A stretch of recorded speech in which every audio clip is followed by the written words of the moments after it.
আমরা স্লোগানের রাজনীতি চাই না, আমরা কথার রাজনীতি চাই না। মুক্তিযুদ্ধের অন্যতম সেক্টর কমান্ডার, স্বাধীনতার ঘোষক, বিএনপির প্রতিষ্ঠাতা ও বহুদলীয় গণতন্ত্রের প্রবক্তা শহীদ প্রেসিডেন্ট জিয়াউর রহমানের ৪৫তম শাহাদাত বার্ষিকী আজ।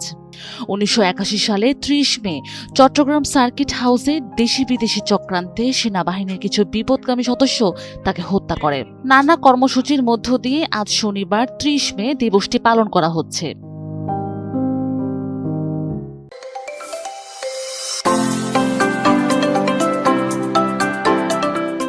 স্বাধীনতার ঘোষক জিয়াউর রহমান মুক্তিযুদ্ধের অন্যতম সেক্টর কমান্ডার ও জেড ফোর্সের অধিনায়ক ছিলেন।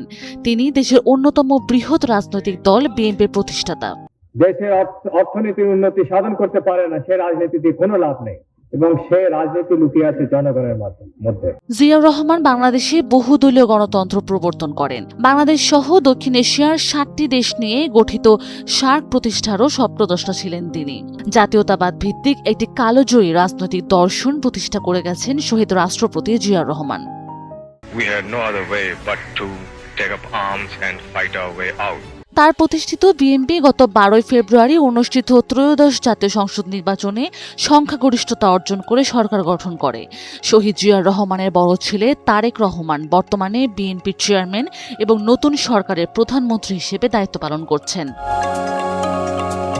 দেশের মানুষের বিপুল আস্থা ও সমর্থন নিয়ে এবার সহ বিএনপি এই পর্যন্ত ৫ বার রাষ্ট্র পরিচালনার দায়িত্ব পেয়েছে।